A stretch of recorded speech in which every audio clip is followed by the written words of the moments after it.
Hello বন্ধুরা, আজকে আমি রান্না করব পোলাও। তো পোলাও রান্না করার জন্য প্রথমে আমি তেল দিয়ে দিছি। আমার তেলটা গরম হয়ে গেছে। এখন আমি পেঁয়াজ কুচিয়ে রেখেছি, এগুলো দিয়ে দিব।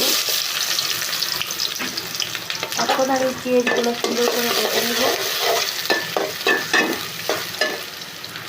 পেঁয়াজটা একটু ভাজা হয়েছে, তো আমি বাকি মশলাগুলো দিয়ে দিব। একটু গরম মশলা, এলাচ, দারচিনি, তেজপাতা দিয়ে এটা সুন্দর করে একটু ভেজে নেব।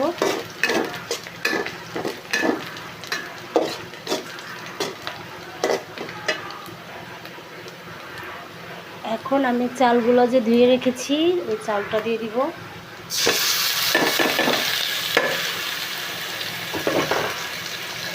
চালটা ধুয়ে এগুলো দিয়ে দিয়েছি। এখন আমি সুন্দর করে ভেজে নেব।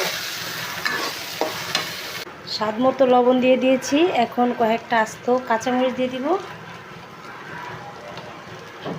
আর পোলাওর ভিতরে একটু দুধ দিয়ে দিব,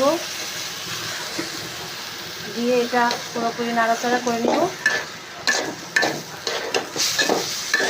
সুন্দর করে ভাজা হয়ে গেলে আমি পানিটা অ্যাড করব।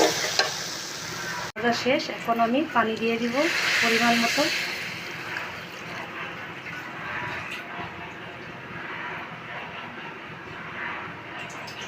যেহেতু চাল কম, তো আমি অল্প করে পানি দিচ্ছি।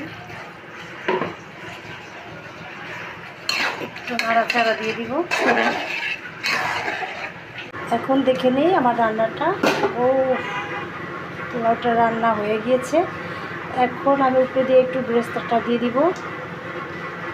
দেখতে কত সুন্দর লোভনীয়। তো তোমরা কে কোন জেলার থেকে আমার রান্নাটা দেখছো অবশ্যই কমেন্টের মাধ্যমে বলবা, আর কেমন হয়েছে সেটাও বলবা। তো সবাই ভালো থেকো। আল্লাহ হাফেজ, টাটা। আর বেশি বেশি করে আমার চ্যানেলটাকে সাবস্ক্রাইব করে দিবা। তো সবাই ভালো থেকো। আল্লাহ হাফেজ।